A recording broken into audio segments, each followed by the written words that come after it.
Tonight's sleep story is part 2 of our journey through the entire history of ancient Egypt. The story of what happens when the river meets the world beyond its banks. For centuries Egypt's rhythm was unbroken. Then foreign winds arrived with new voices, new gods, and the sound of chariot wheels on desert sand.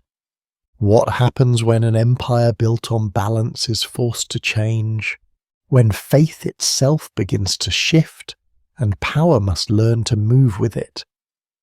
In these chapters, Egypt rises to its greatest heights. Queens and kings command from Thebes to the sea, and yet the question lingers, how does even eternity learn to end? The river still flows north, carrying its ancient light, and tonight we follow it once more.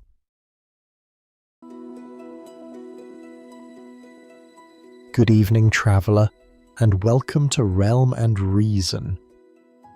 If you'd like to drift through more stories like this, don't forget to subscribe before you fall asleep. Now take a deep breath in and let it go. Before we begin, let's put your body to rest. Start by resting your attention at the top of your head. Notice the sensations, not just the image of the body, but the feeling of it. Slowly move down through your body, spending about 5 seconds on each part. With every exhale, let that area soften. Imagine your breath traveling through each place you focus on, releasing tension as it flows. Keep moving downward through your eyebrows, your cheeks, your neck and shoulders, your hands and fingers, down through your legs to the very tips of your toes. And now, release the whole body. Let yourself drift and rest.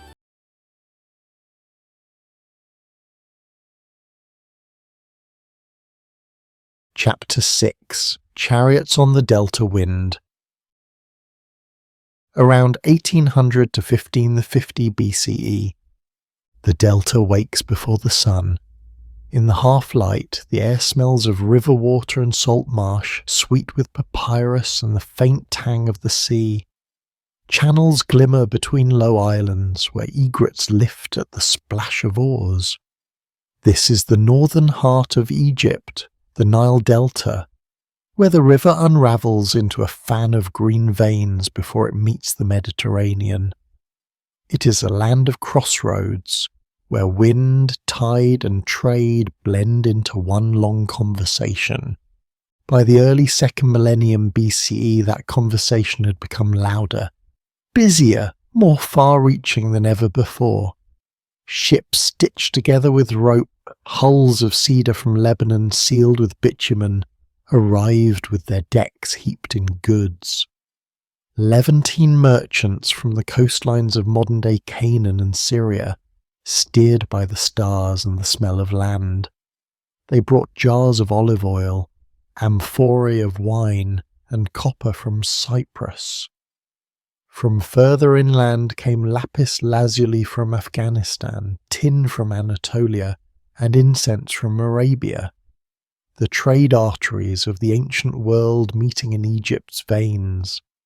At the docks, traders bartered in a dozen dialects.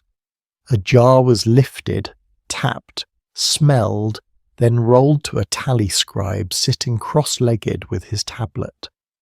The scribe dipped a reed pen into ink made from soot and gum and marked down the measure in debens, the Egyptian unit of weight, roughly 90 grams of copper or its worth.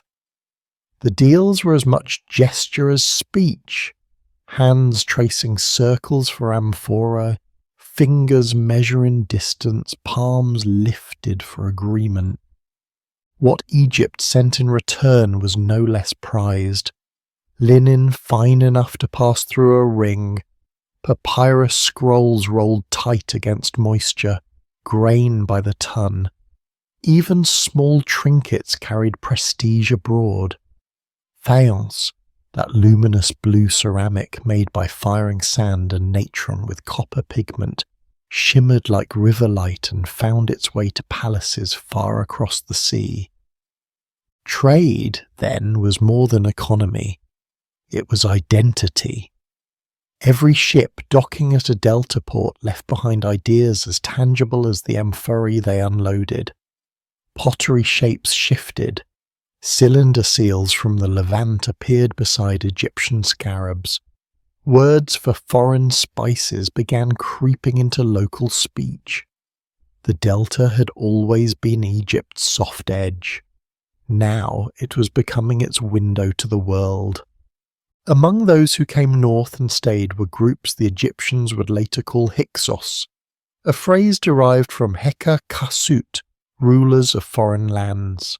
They weren't an invading army in the beginning, but settlers, traders, and families from the Levant who found the fertile delta irresistible.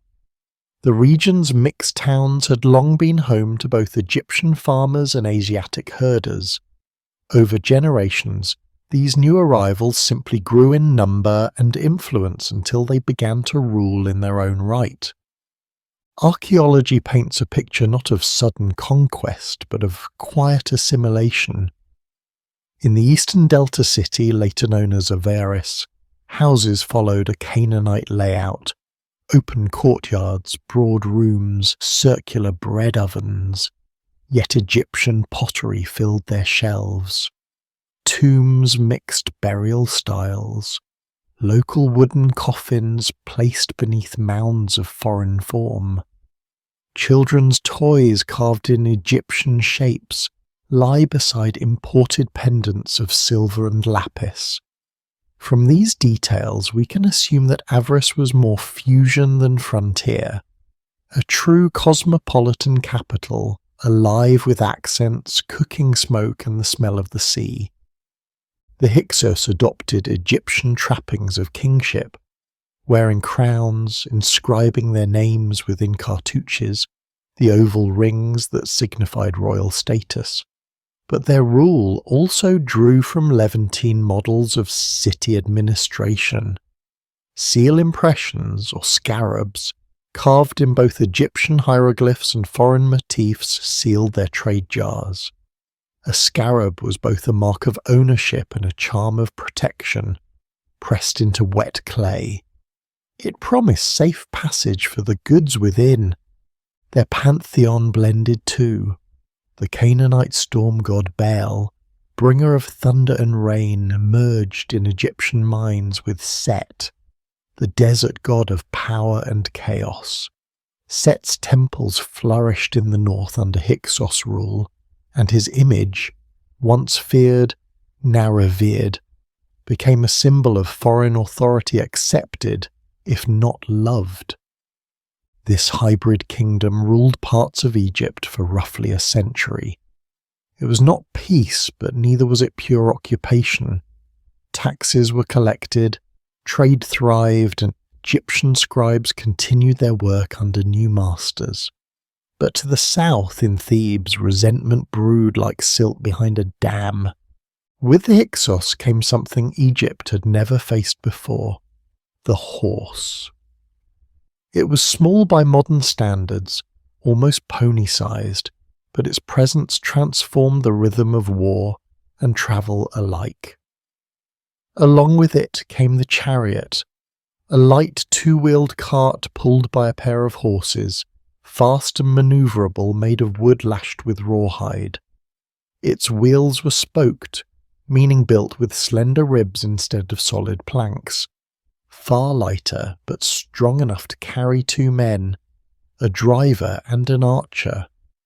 The archer's weapon was equally new, the composite bow, constructed from layers of wood, horn and sinew, glued under tension, stored enormous power in a compact frame. When unstrung, it bent backwards slightly, a shape called reflex, which gave it range and speed no self-bow could match. To use it required strength and precision. Its string hummed with the sound of modernity. This weapon, coupled with speed, made the Hyksos armies terrifying to traditional Egyptian troops who were used to fighting on foot, with shields of cowhide and spears tipped with copper. A chariot charge across the open delta plains would have seemed unstoppable. Horses galloping, arrows flickering like sparks in the sun. At first, Egypt could not answer it. The Theban dynasties to the south, isolated and proud, relied on old forms of warfare and ritual. But gradually Thebes began to learn. It begins with observation. In the court of Seqenenre, we can imagine emissaries reporting what they had seen. The lightness of the enemy's chariot wheels, the strength of their new bows. Seqenenre dies violently. His skull still bears the scars of battle, but his heirs, Ahmose I and Ahmose, take his lessons to heart. The Thebans begin to build their own chariots. Craftsmen study wrecked models from skirmishes and rebuild them piece by piece. They use acacia and tamarisk wood for the frames, materials that flex instead of shattering. The axles are bound with strips of wet leather that shrink tight as they dry. Bronze replaces copper for weapon tips, stronger and sharper. Chariot workshops appear near Thebes, their yards ringing with the sound of rasp and hammer. Scribes take inventory of horses, drivers, and bowmen, an early form of military logistics. It's not only the technology that changes, but the culture around it. The Egyptians learned to train horses in pairs, a novelty requiring patience and rhythm. Drivers guide them with the central yoke, a curved wooden beam resting across their necks, connected to the chariot's pole by ropes and bronze pins. In the mornings, trainers walk the horses along the riverbank, letting them drink and cool their legs in the current. The sound of hooves on wet mud becomes part of the Nile's music. Ahmose, still young, inherits both the problem and the solution. His campaigns are deliberate, disciplined, and informed. He builds a navy to cut off Avaris by river, and his troops, now equipped with chariots and composite bows of their own, advance north through the delta. Stone inscriptions known as stelae record his victories, though in measured language. They tell of sieges at Avaris and later Sharuhen, in southern Canaan, where the Hyksos make their last stand. Based on their placement and tone, we can assume these texts were both record and reassurance, a way to tell Egyptians that the foreign wind had been turned aside. The Hyksos fall, but their city remains. Excavations at Avaris reveal layers of life that continued after their rule. Homes repaired, workshops reopened, new Egyptian officials taking over existing warehouses. The goods stored there are familiar: jars of oil, amphorae of wine, and ingots of copper. What was foreign has become domestic. Even the foreign gods are not banished. Set, once the symbol of foreign rule, becomes a royal patron in later centuries. The bow, the chariot, and the horse are absorbed into Egyptian culture. In temple reliefs carved soon after, the pharaoh is shown standing tall in his chariot, bow drawn, reins tied at his waist, one hand on the string, the other free to aim. The image becomes iconic, lasting from the reign of Ahmose through Thutmose and Ramses, carved on walls for nearly 500 years. It's clear that Egypt has not merely survived contact with the outside world, it has evolved through it. Exposure, challenge, and adaptation have made it stronger. What was once feared as foreign becomes a tool of empire. Even as Thebes consolidates its rule, trade continues to hum beneath the political noise. Ships from Crete and Cyprus appear in the ports again. Bronze tools, alloyed from tin and copper, are now common in workshops. Traders learn to calculate the worth of tin in the weight of silver, and scribes note down cargoes in more precise hand. The Hyksos period is, paradoxically, a golden age of cultural mixing. Egyptian potters copy Levantine forms. Foreign artisans teach new glazing techniques. Canaanite weavers introduce finer wool fabrics that complement Egypt's linen. The word horse enters the Egyptian language as sesmet, borrowed directly from the tongue of those who brought it. Even after their departure, the Hyksos leave behind fingerprints on the language itself. It's also during this time that Egypt rediscovers its borders as gateways, not walls. Desert fortresses in the east, small garrison towns built of mud brick with storage silos, wells, and walls studded with arrow slits, mark the routes towards Sinai. These forts serve as both defense and checkpoint, weighing the balance between vigilance and openness. The Nile's frontier becomes once again an interface between Egypt and the world. At last the campaigns end. The Theban army returns home, their chariots creaking on sand, horses stamping at the scent of river air. The bronze tips of their arrows catch the dawn. The delta wind, which once carried the sound of foreign hooves, now brings the rhythmic thud of temple drums. Priests in white linen strike polished wood to call the gods awake, their beat measured and unhurried. Egypt has learned something profound, that vigilance need not become fear. It has met the world and found itself in reflection. The Hyksos brought disruption, but also renewal. They forced Egypt to look outward, to modernize, to master motion itself.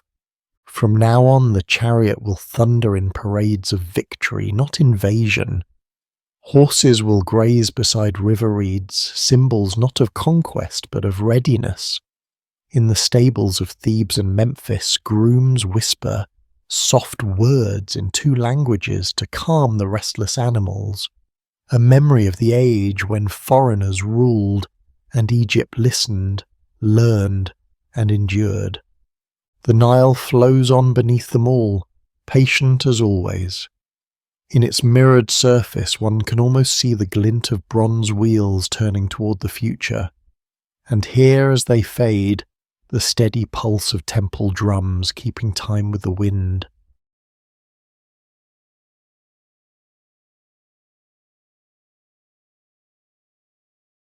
Chapter 7. The sun rises over Thebes. Around 1550 to 1425 BCE, the night air over Thebes is cool and still. Far out on the river, the first colours of morning ripple across the surface of the Nile, deep rose, then gold. In the quiet before sunrise, Egypt feels like a breath being drawn. Soon it will exhale an empire. When the light breaks over the cliffs of Deir el-Bahari, it falls first on the rooflines of a reborn capital, Thebes. Modern Luxor has risen from provincial city to the heart of the world's most confident kingdom. Priests sweep the courtyards of Karnak, the great pylons, those massive stone gateways that form the temple's fronts, gleam with the faint wet sheen of morning washing. The river carries boats north and south, prows carved with rams' heads, sails painted with the image of the sun disk. From this place and from this moment, the new kingdom begins. The story opens with a young ruler named Ahmose I. His name means born of the moon, but his reign belongs to the sun. He is the prince who drove out the Hyksos, the rulers of foreign lands. That phrase, Hatshepsut, was never just a title. It was a diagnosis of chaos. The Hyksos had ruled the Delta for a century, their horses and chariots symbols of a world turned upside down. When Ahmose I expelled them around 1550 BCE, he did more than reclaim territory, he restored. Mahat, the balance of truth, order and right measure that held the cosmos steady. Based on surviving stele and temple inscriptions, we can assume his campaigns were part military and part ritual, each victory carved into stone as proof that Egypt's cosmic heartbeat had steadied again. He reopened the mines of Sinai, secured Nubian gold in the south, and ordered new ships built for both war and trade. Picture a shipyard along the Nile, the smell of pitch and cedar, the rasp of adzes shaping planks, scribes marking tallies of timber on shards of pottery, ostraka, the ancient equivalent of scrap paper.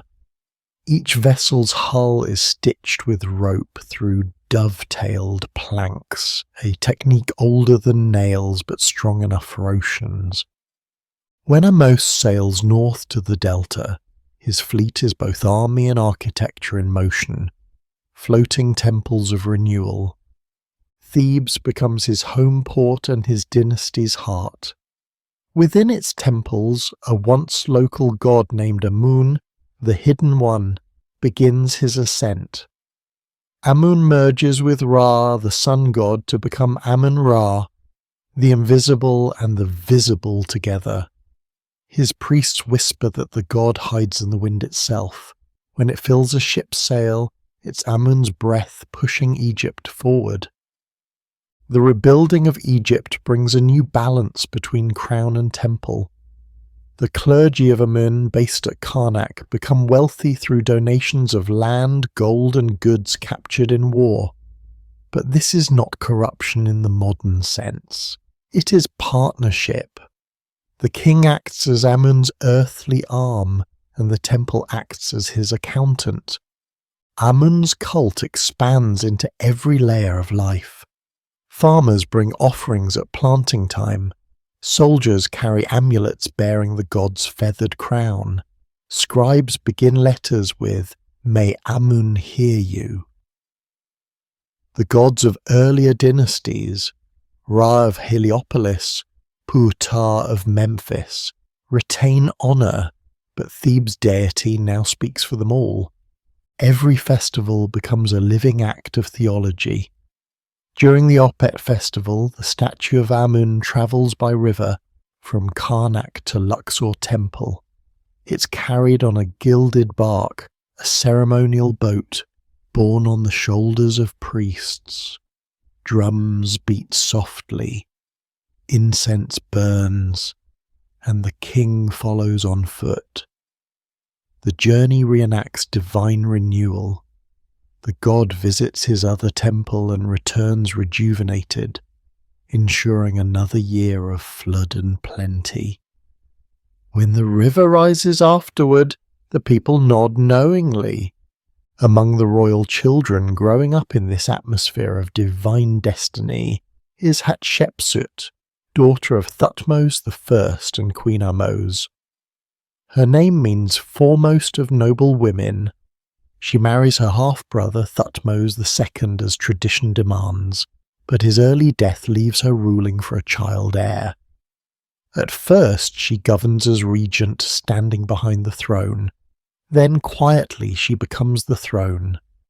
Sometime around her 7th year of power, she takes the unprecedented step of adopting full royal titulary, the string of 5 formal names every pharaoh uses, and appears in reliefs as a man wearing the false beard of kingship.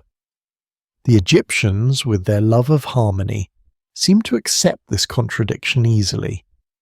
Gender in their divine order is symbolic, not fixed. A king's job is to maintain balance. How the body looks beneath the crown matters less than the steadiness of the hand that wears it. We can imagine that moment in the temple's cool light. Artisans repainting wall scenes, chisels shaving away feminine pronouns, new hieroglyphs carved declaring King Matkare Hatshepsut. Matkare, her throne name, means truth is the soul of Ra. It is not disguise, it is theology.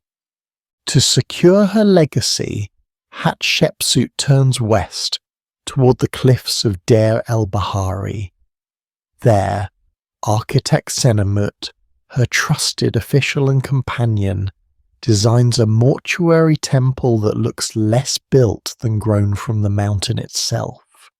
3 terraces rise in harmony with the cliff face, linked by ramps and lined with colonnades, rows of square pillars that echo the rhythm of the desert horizon.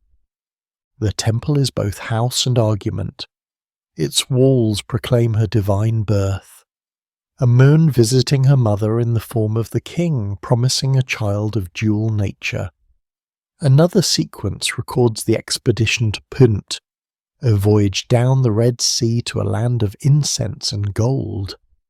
The carving shows sleek ships under sail, sailors hauling lines, exotic trees being uprooted for transport back to Egypt. Punt itself is drawn lush, filled with frankincense, groves, leopards, and the rounded huts of its people. Scholars debate its exact location, perhaps Eritrea or coastal Sudan, but the reliefs capture more than geography. They show intention. Egypt reaching outward again, not to conquer, but to connect. It's possible this expedition was as much performance as enterprise, a theatrical return to long-dormant roots, but the goods it brought back were real enough. Myrrh resin for temple incense, ivory, and living trees planted in Hatshepsut's courtyards. In the scent of burning myrrh and the shade of those trees, Thebes learns to breathe a global air. Senenmut's genius extends beyond design. He oversees obelisk works at Karnak, where enormous blocks of granite are quarried in Aswan, 500 miles upriver, and floated downstream. Imagine the scene. Masons tracing outlines on living rock, hammering with dolerite balls. Black stones, harder than granite. To free each pillar, ropes creak, water splashes, chants keep rhythm. When raised at Karnak, the obelisks catch the sun first thing in the morning. Their golden tips, pyramidions, glow so bright that for a moment stone becomes light. Each obelisk is carved with vertical lines of hieroglyphs praising Amun and the king who serves him. In Hatshepsut's, the message is clear.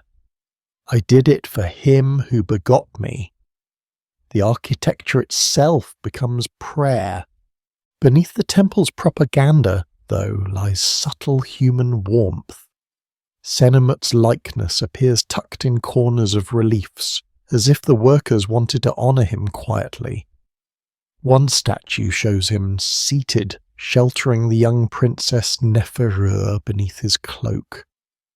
Whether mentor, guardian, or something more, he is remembered with tenderness. Based on the abundance of his statues, more than any non-royal of the age, we can assume Hatshepsut's trust in him ran deep. After Hatshepsut's death, her stepson Thutmose III takes the reins fully. History will call him the Napoleon of Egypt, though his empire was built on logistics as much as conquest. Over 17 campaigns, he extends Egyptian influence from the Sudanese Nile to the Euphrates River. Each spring the army marches north along the Via Maris, the coastal road through Canaan. Soldiers carry bronze-tipped spears and short-curved swords called kopesh, their edges gleaming in the sun. Chariots roll beside them, 2-man teams with archers gripping composite bows. Thutmose's most famous victory comes at Megiddo in modern Israel. The king's scribes record that his generals advised safer routes, but he chose the narrow Aruna Pass, surprising the enemy and scattering their coalition. The account survives on the walls of Karnak, the earliest known detailed battle report in history. It reads like a field diary carved in stone. Troop movements, camp orders, the counting of chariot wheels captured. Yet even at the height of his campaigns, Thutmose seems to view war as management, not fury. Captured princes are treated as vassals, their sons educated in Egypt to ensure loyalty.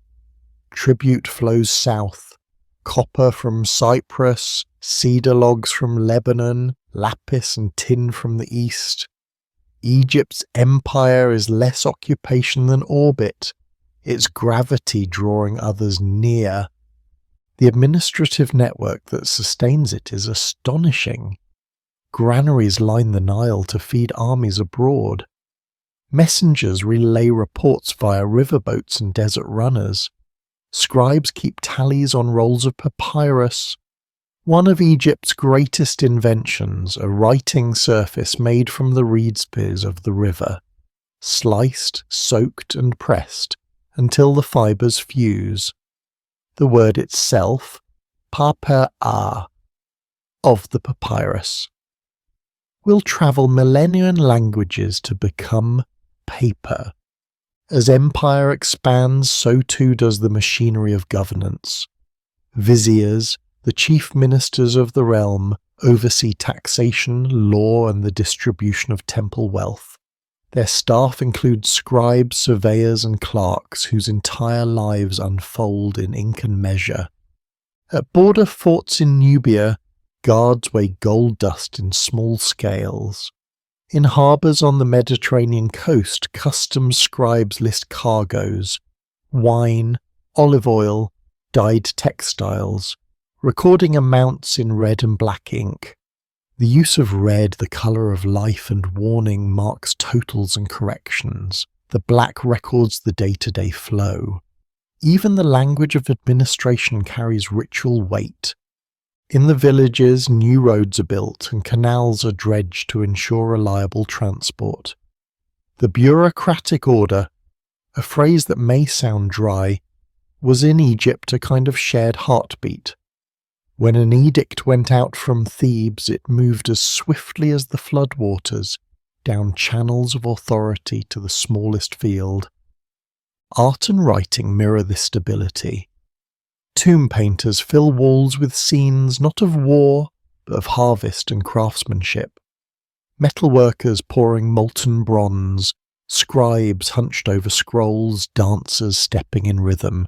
The idea is continuity. Life ordered by purpose.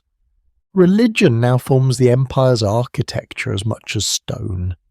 The god Amun's priests hold great estates. His temple at Karnak sprawls like a city. Yet devotion remains personal. Pilgrims bring tiny votive figures, bronze or faience statues of the gods, to leave as thanks for answered prayers. Inscriptions describe Amun who hears the cry of the poor, suggesting a shift toward compassion in divine imagery. This could imply that the god's popularity rests not only on his cosmic authority, but on the sense that he listens, that the hidden one is near. Hatshepsut's own theology reinforces this intimacy. Her divine birth scenes at Deir el-Bahari show the god visiting her mother in human form, touching her arm tenderly before conception. Art becomes scripture, explaining power through affection. The result is not cold propaganda, but something closer to devotion through imagery. Visitors entering her temple would see reliefs of gods, kings, and offerings arranged with mathematical precision. Each figure stands on the same invisible ground line, a visual representation of Mahat itself, the balance that underlies all things. For all its empire and theology, Egypt remains tied to the Nile. During the flood, when the valley turns mirror bright and the banks blur into islands, daily life carries on in rhythm. Peasants mend nets, fishermen cast lines between the rising waters, children splash at the edges. The temples record the floods carefully, using nilometers, stone stairways with carved marks, to measure the height of the water. Too low, and famine threatens. Too high, and fields drown. The king's engineers read these signs like doctors reading a pulse. In Thebes, workshops hum even during the inundation. Sculptors carve statues from limestone hauled from nearby quarries. Painters grind pigments from ochre, malachite and lapis. The smell of resin and plaster fills the air. Every piece, whether destined for a tomb or a temple, serves the same purpose: to preserve harmony, to make time visible. By the time Thutmose III dies, Egypt's borders stretch farther than ever before, but his reign, and Hatshepsut's before it, leave more than territory. They leave confidence, a belief that the land's destiny is expansion tempered by order. Thebes shines not only as capital but as symbol. Its temples are calendars in stone measuring the sun's path. Its rulers are engineers of eternity. As dusk settles once more over the river, the western cliffs glow red before fading to violet. The terraces of Deir el-Bahari cast long shadows that merge with the mountain. Priests light torches at Karnak. The smell of incense curls upward like another kind of smoke signal to the gods. Somewhere, a scribe dips his brush and begins a record of the day's flood height, unaware that his neat black signs will still speak thousands of years later. The sun has risen fully over Thebes, and Egypt, reborn through struggle and faith, now stands at the threshold of the age of empire. The winds that once carried war now bear trade.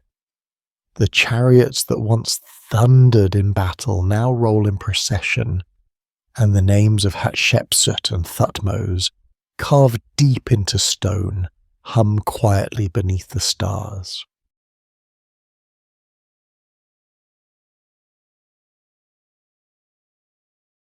Chapter 8. The City of the Sun Disk.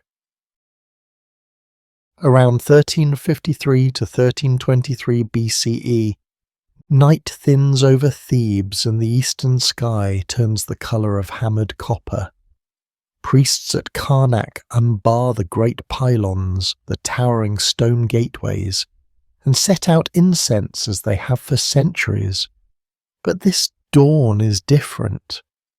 A new king, Akhenaten, has begun to speak of the sun not as a hidden god cloaked in mystery, but as a disk whose rays touch every living thing. The Aten, that's the visible sun disk with rays that reach down like hands, draws his gaze so completely that before long it will reshape art, ritual, and even the ground plan of a city. In the early years, the change feels like a breeze more than a storm. Hymns shift their refrain. Sculptors soften the body's hard edges. Faces become long and thoughtful, bellies gently rounded, limbs relaxed. This new softness in style, what we now call the Ahmose look, isn't laziness of the chisel, it's intent. Based on the reliefs, we can assume the artists were told to show life as unfolding and warm. The king and queen under the Atene's rays, daughters tugging at necklaces, hands raised not in stiff salute but in moments of everyday affection. The royal family becomes the axis, a living line through which the sun's power flows into the world. To give that vision a home, Akhenaten chooses a place no one has claimed, a crescent of desert on the east bank of the Nile, ringed by pale limestone cliffs. There he declares a new capital, Akhetaten, horizon of the Aten, known today as Amarna. The boundary of this sacred zone is not marked by walls but by words. Crews carve colossal boundary stelae into the cliffs. Those are upright stone panels inscribed with proclamations, so that anyone entering can read the promise in stone. This land belongs to the Aten, and the king serves as his chosen steward. The building method matches the king's urgency. Instead of huge blocks that take months to quarry and position, workers cut thousands of small limestone bricks called talatat. Each talatat is a kind of ancient prefab, a standard-size block 1 or 2 men can carry. With talatat, walls can be stacked at speed and entire colonnades.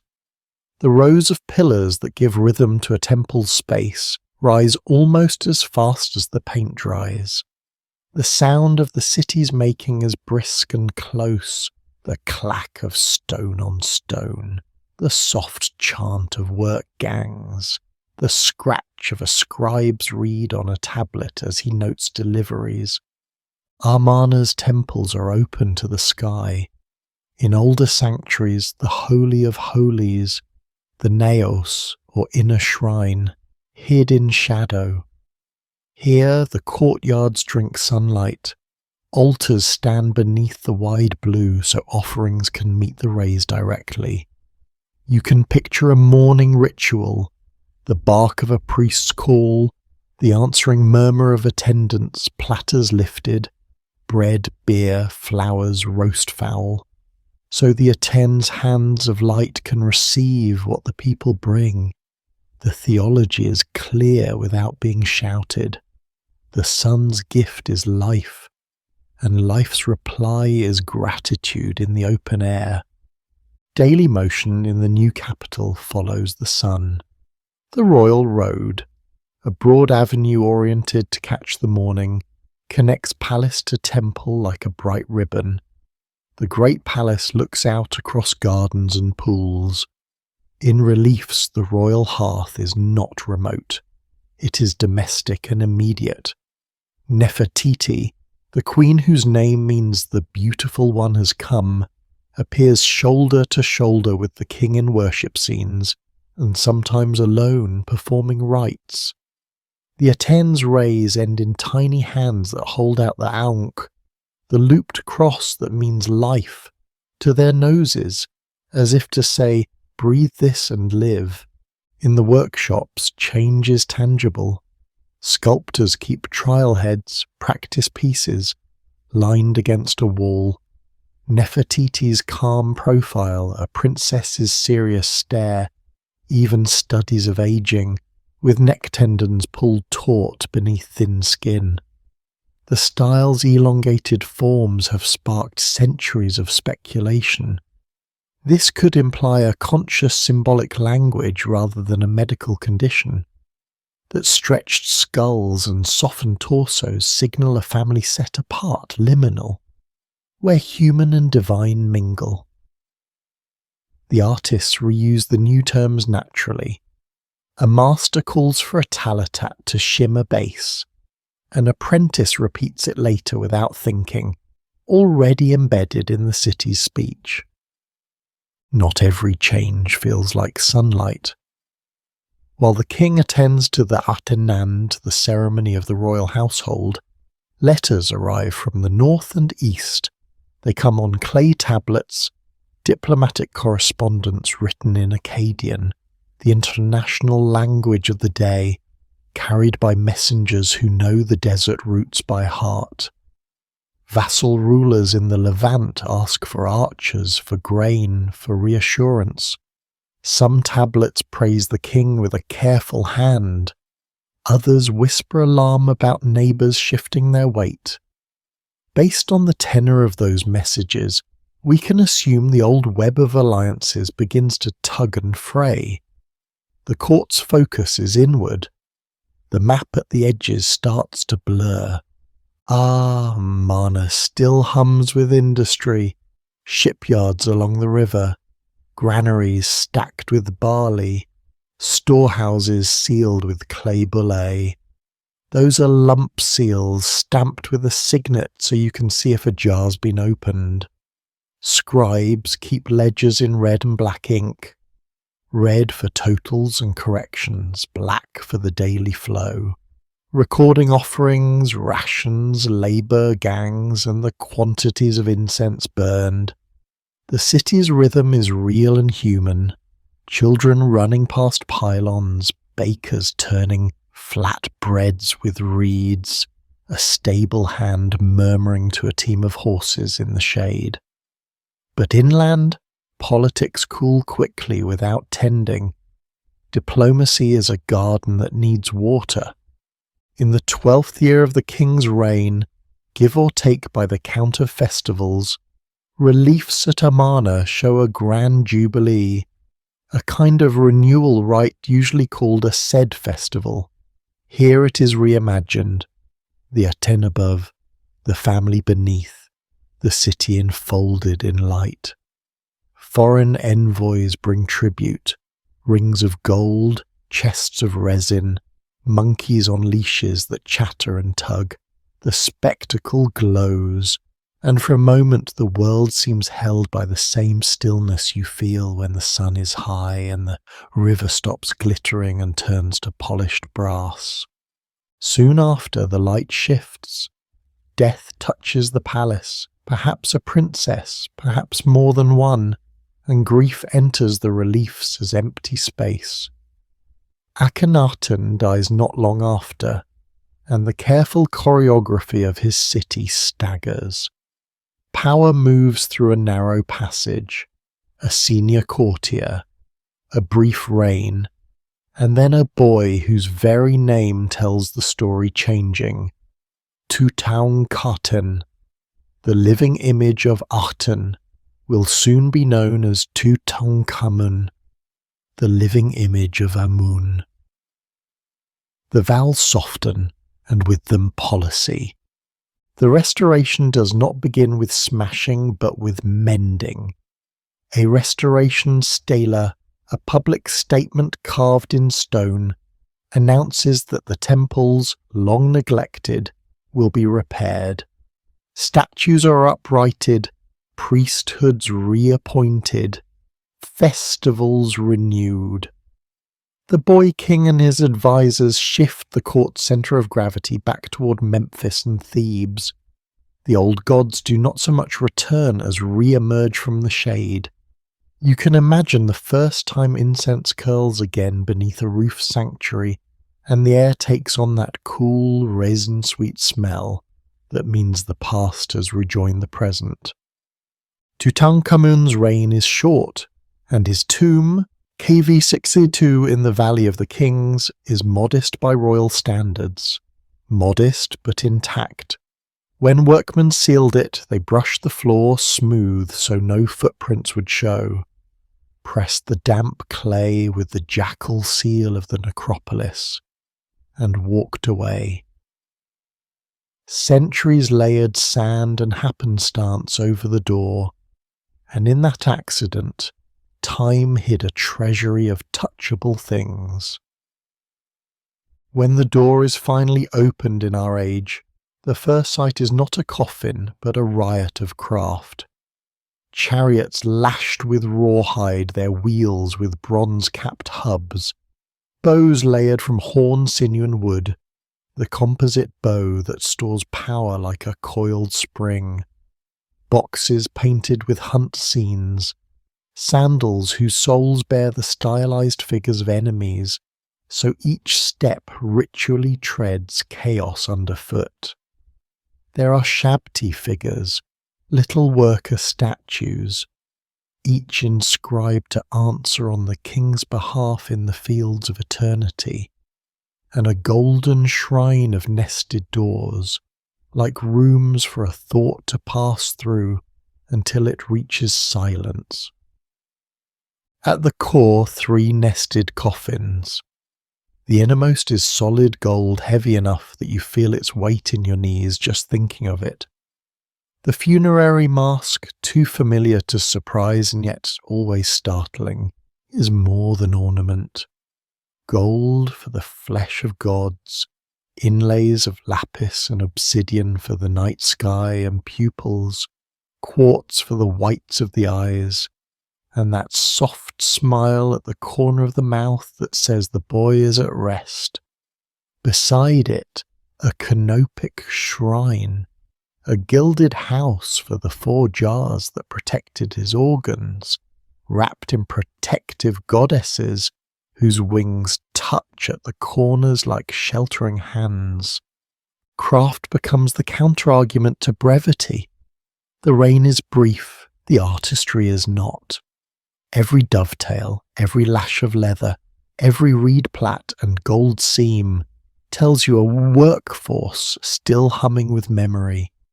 Even the small things, ivory gaming pieces, alabaster perfume jars that still hold a shadow of scent, prove that the skills of generations did not vanish in a single king's vision.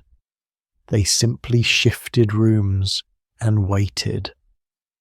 The story the tomb whispers is restoration without rage. Wall scenes are traditional again. The boy greeted by Osiris, Lord of the West. The king embraced by the god of air. The ritual opening of the mouth so he can breathe and speak among the imperishable stars. The titles return to their old cadence. Mahat, that balance of truth and right order, resumes her quiet occupation of the margins, scales, feathers, measured steps. Based on the sequence of repairs and appointments, we can assume the state learned a lesson it would not soon forget: how to absorb change without losing shape. Back at Amun-Ra, the city's speed becomes its undoing. Buildings raised quickly can be quarried quickly. Talatat come down as fast as they went up. Blocks are carted off to be reused elsewhere, turned inward in the cores of new pylons, invisible yet present, like a memory built into a wall. The open-air courtyards fall to silence, and wind smooths the edges where palms once cast their lattice-work shade. The Utton still rises, of course, every day, but the rites move back beneath roofs, and the god returns to the roles he held before. The disk as visible face, the hidden powers behind the veil. It would be easy to tell this as a story of error and correction, but the surviving traces suggest something gentler. Amun-Ra taught Egypt to imagine a city laid out like a prayer, and to build fast without losing grace. It taught artisans to watch faces for the flicker of life between poses, and to let family love into public art. It taught administrators to keep flexible systems, standard blocks, modular walls, records that could be moved, copied, checked. Even the royal failure sharpened the state's sense of what must be guarded. Diplomacy, the far frontiers, the old cords of oath and grain that held the map together. As twilight settles, the Nile takes on the colour of Bayatentin, and the cliffs of the east turn the pale pink of doves' feathers. Somewhere in a storeroom, a scribe lifts a seal and tests it in damp clay. Press, twist, release, to make sure the impression is clean. A tiny beetle motif for luck. A name ringed in an oval cartouche to say, "This belongs to the king." In the valley to the west, a small tomb, tighter than most, careful as a jewel box, lies quiet. And out on the desert shelf at Amun-Ra, boundaries Stele still read the proclamation under a clean, endless sky. The city of the sun disk was a bright argument written in stone and light. The restoration that followed was a hand laid gently over the page, not to erase the words but to turn them back into a margin note. Egypt, practical as ever, kept what was useful. The speed of Talatat, the open grace in portraits, a memory of air and sun, and set the rest back on the shelf. The sun keeps rising, the river keeps breathing, and in the hush between them craft remembers everything.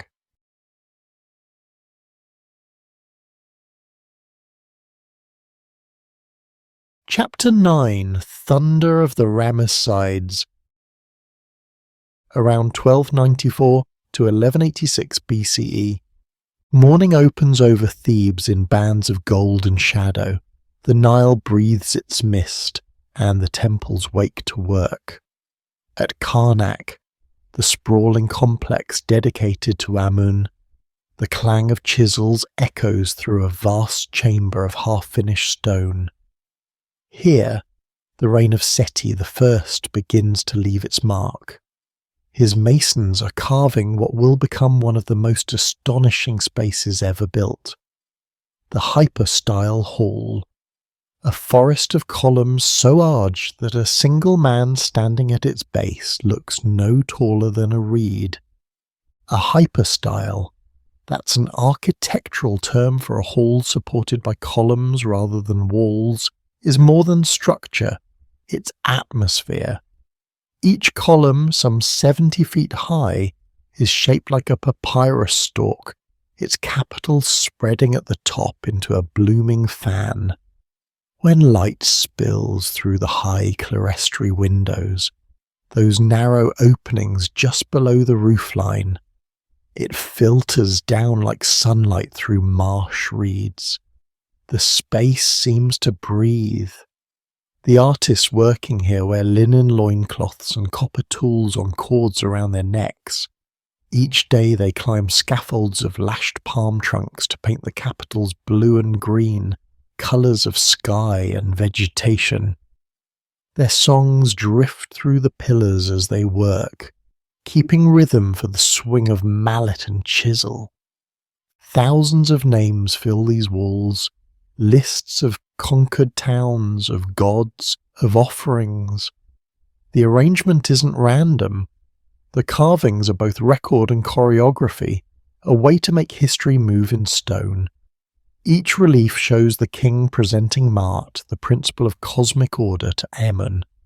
Even the order of hieroglyphs marches like a procession. Verbs step forward, nouns follow like attendants. Seti's architects learned to balance weight and light as if composing music.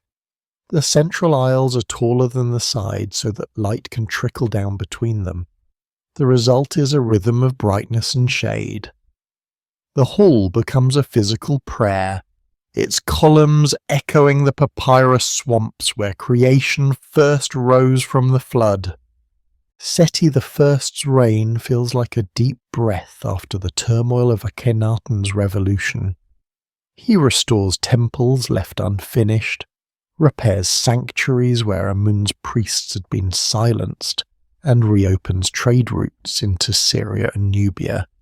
At Abydos, his Osirion, that's an underground temple complex honouring Osiris, represents both resurrection and continuity. Heavy granite pillars stand in channels of water, evoking the primeval flood from which the world was reborn. In his inscriptions, Seti I's a reconciler, linking the new style of personal piety with the old formal order of divine kingship. The reliefs at Abydos are so finely carved that even the incised feathers of Mahat's wings catch shadow like lace. This precision tells us something. For Seti, craft is faith. Each clean line is a restoration of harmony between people, gods, and tools. When Seti's son takes the throne, he inherits both the empire and the tools to make myth. Ramesses II, remembered later as Ramesses the Great, rules for more than 60 years, a lifetime that feels like 2. His name means born of Ra, and he spends his reign proving it. He builds like the Nile floods, steadily, everywhere, and with unstoppable force. Temples from the Delta to Nubia bear his cartouches, the oval frames that enclose royal names, carved deep enough to outlast weather. Workers' gangs leave graffiti on unfinished blocks that read like team nicknames, the drunkards of Menkaper, the strong-armed of Amun. These are state labourers, not slaves, paid in rations of bread and beer. Their task is as much coordination as effort, shaping, hauling, painting, inscribing. Among Ramesses' grandest works stands the completed hypostyle hall at Karnak, which he inherited from his father and finished with a confident hand. His own temples, especially the Ramesseum on the west bank of Thebes, are both shrines and theatres. The facades display reliefs, that's low-carved pictorial scenes, showing battles, festivals and offerings. But these aren't snapshots, they're scripts. Each figure acts in rhythm with the next, turning the wall into performance. Ramesses' most famous campaign unfolds in year 5 of his reign, against the Hittites at Kadesh in modern Syria. The city sits at a crossroads of trade routes: grain, copper, horses. Control of Kadesh means control of traffic between empires. The battle itself is chaos rendered heroic. Egyptian accounts carved on temple walls tell of the king charging alone into encircling chariots, the sun god Ra shining his light upon him. Modern evidence suggests the truth was mixed, a narrow escape rather than total victory. But the way Ramesses tells it transforms uncertainty into legend. The poem of Pentaur, inscribed at temples from Abu Simbel to Luxor, narrates the fight like epic verse. His scribes record speeches, pleas, divine interventions. The king becomes both author and protagonist. At Luxor and the Ramesseum, the reliefs depict him towering over enemies, his chariot drawn by horses named Victory in Thebes, and Mut is satisfied. The reins are tied around his waist so his hands can pull a bow. Arrows fly like spokes of the sun disk. These after-action scenes serve as Egypt's earliest form of state media. Report, reassurance, and spectacle combined. The outcome leads, however, to something equally new, a treaty. After years of border tension, Ramesses signs a peace with the Hittite king, Hatshepsut III. Copies survive in both hieroglyphs and cuneiform, the wedge-shaped script of Mesopotamia. It pledges mutual defence and safe passage for merchants. Based on this, we can assume diplomacy had become as formalized as war. Scribes were now strategists, their styluses as vital as swords. Ramesses' ambitions are not limited to battle. In the far south, near the Nubian border, he orders 2 temples cut directly into the cliffs of Abu Simbel. The site looks out across the Nile's bend where the desert meets the water. The main facade bears 4 seated colossi, each a likeness of the king, each over 60 feet tall. Inside, the hall stretches deep into the mountain, lined with pillars carved in the shape of Osiris, god of rebirth. These aren't just monuments, they're calendars in stone. Twice a year, at dawn near the solstices, sunlight spears through the entrance corridor to strike the inner sanctuary. The beam illuminates statues of Raho-Rakti, Amun-Ra, and the deified Ramesses himself, leaving only Ptah, Lord of Darkness, in shadow. The alignment is so precise that we can assume astronomer architects calculated it to the day. The temple becomes a cosmic instrument measuring time by light. Nearby stands a smaller temple dedicated to Nefertari, the great royal wife. Her statues stand equal in height to the king's, a rare gesture in Egyptian art. The inscription above her entrance calls her "for whom the sun shines." In that phrase you can hear devotion folding into design, love, politics and astronomy fused in limestone.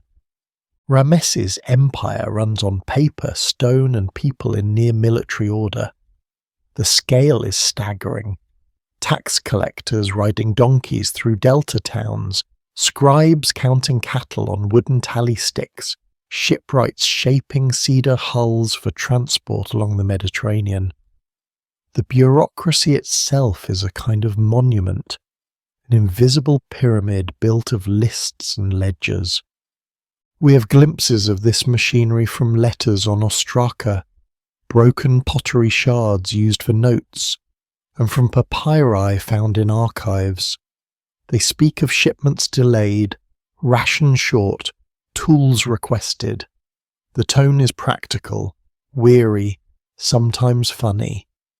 One scribe complains that his sandals wore out from chasing a delivery boat. Through them, we can sense that the great temples were not only houses of gods, but economic engines employing thousands. Bakers, brewers, rope makers, metal workers. The costs of greatness mount slowly. Stone, food, copper, all must be moved and recorded. Each project competes with the next for manpower. The workers' village at Deir el-Medina, a planned community west of Thebes built to house the artisans of the royal tombs, keeps meticulous records. These men and women craft the king's resting places in the Valley of the Kings and Queens, painting ceilings with stars and walls with spells from the Book of the Dead. In the late years of Ramesses III, a descendant who continues the great building tradition, the system strains. Pay measured in rations of grain arrives late. 1 month passes, then another. The workers lay down their tools and march to a nearby mortuary temple. There they sit, not violently but firmly, and refuse to work until they are heard. This is the earliest recorded labour strike in history. A foreman's journal, scratched onto papyrus, notes the words, "We're hungry." The scribes negotiate. Grain is released. Work resumes. The tone of the record is weary but clear. Even in a divine monarchy, people have learned the power of their collective voice. The strike doesn't topple kings, but it echoes forward across centuries. A quiet precedent carved into time beside the louder hymns of conquest. By the end of Ramesses II's long reign, the stone theatres he built line the Nile like milestones of pride. Karnak, Luxor, Abu Simbel, the Ramesseum, all catch the sun at different hours of the day, turning light itself into architecture. The empire's reach has begun to contract, yet its monuments hold fast. When the floods come and retreat, their reflections in the water look like memories of clouds. In the hypostyle hall, the paint fades but never vanishes. A breeze drifts through the high columns, stirring papyrus stalks carved 3,000 years ago. Somewhere in the distance, a foreman calls out for silence before the day's first chisel blow. The echo rings through pillars like a heartbeat, measured, enduring, human. Egypt has entered its twilight of greatness, but the sound that remains is not lament. It is work, the steady thunder of hands upon stone, the rhythm that built eternity and left it standing for us to seize.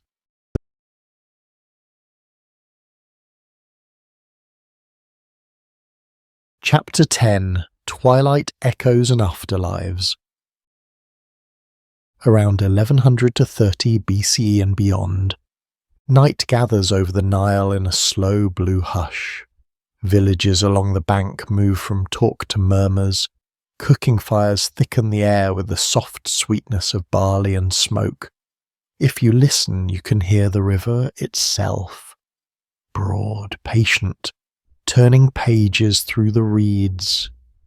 Egypt is entering its long twilight, a time of changing hands and stubborn memory, when the old gods keep breathing even as new languages arrive at the door.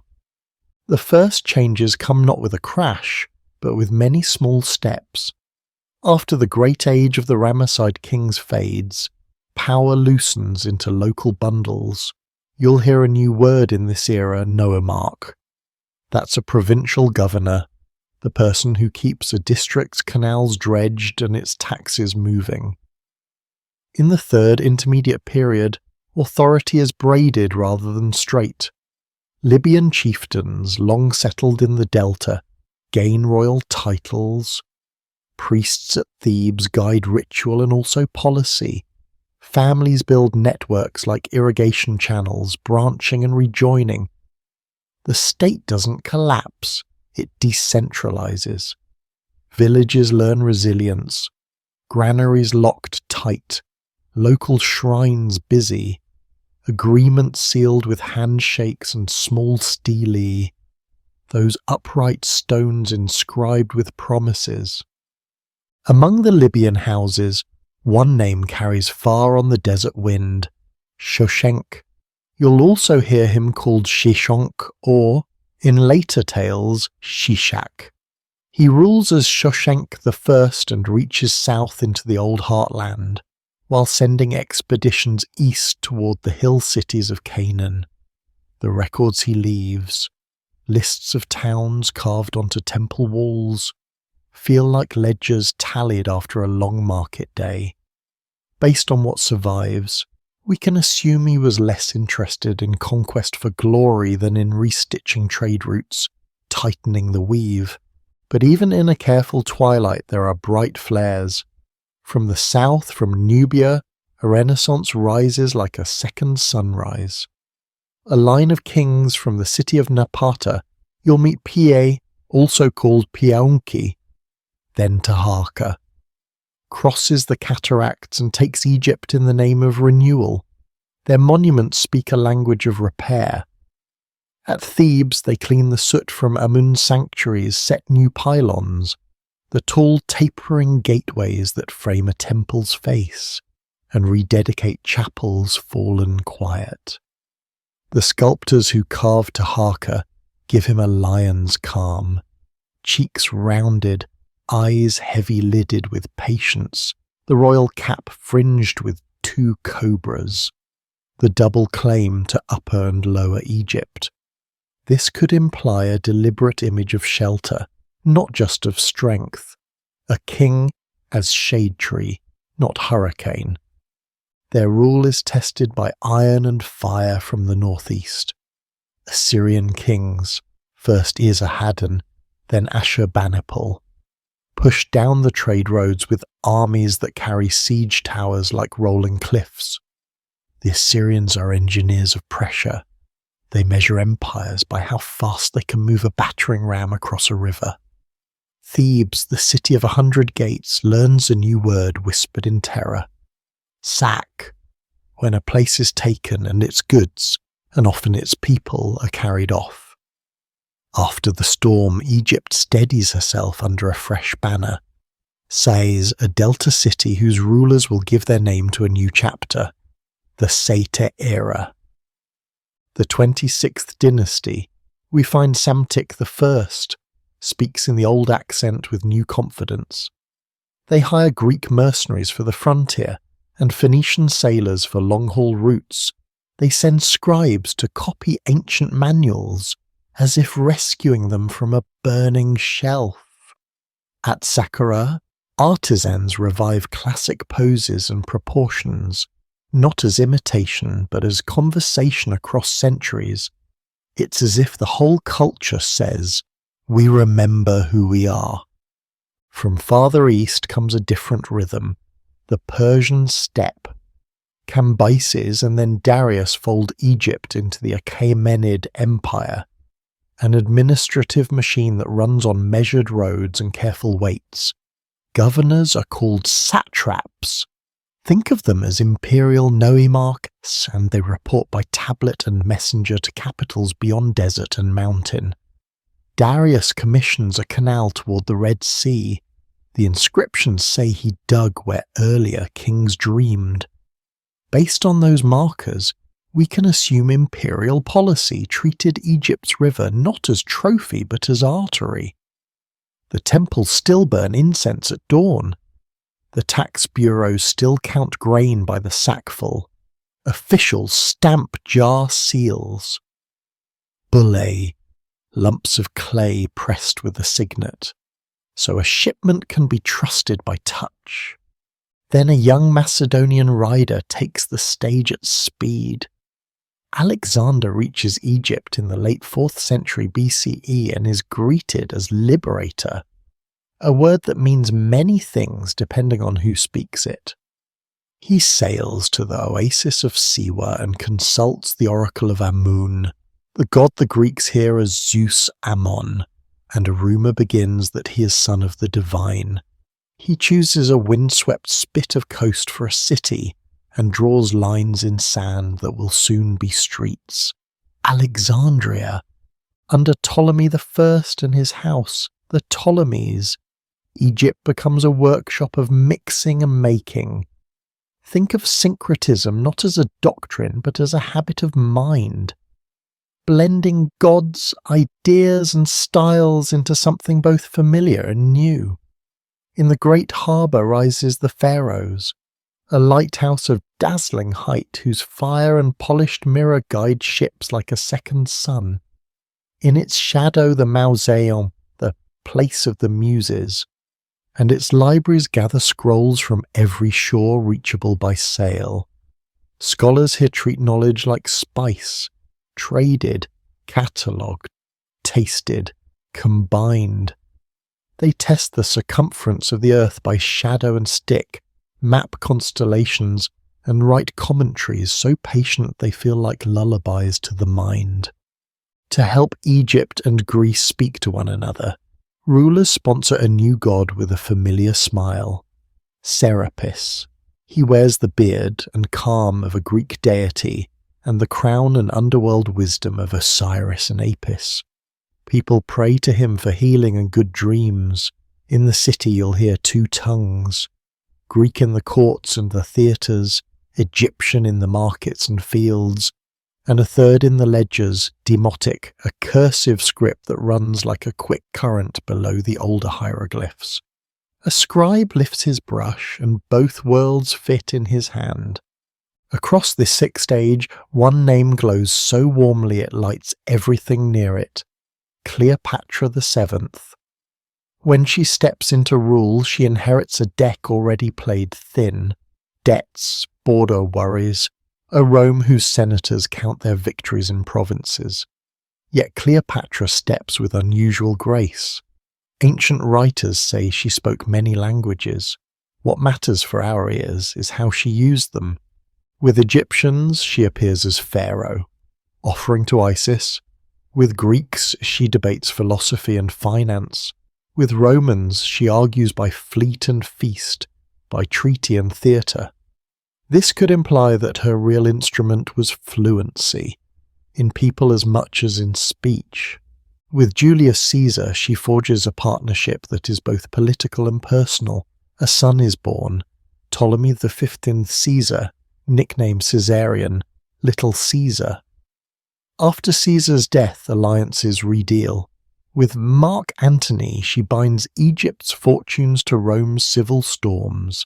There is pageantry, processions where she appears as Isis reborn, Antony as Dionysus, and there is policy, Ports opened, creditors paid, grain shipments promised when Italy's harvests fail. But the sea is a judge with a sharp pen. At Actium, oar beats become verdicts, sails become arguments of wind, and Octavian, the future Augustus, writes the final line of the play. The Roman annexation is a quieting more than a crushing. Egypt becomes a province. The prefect of Rome, not a king, wears the power cloak. Temples still wake at dawn, but time's current has altered course. The old scripts, the hieroglyphs, begin to narrow into ritual corridors. In countryside chapels, priests still chisel prayers in the old picture signs for centuries, but each year there are fewer hands trained to cut them. The last known hieroglyphic inscription flickers on a wall at Philae late in the 4th century CE.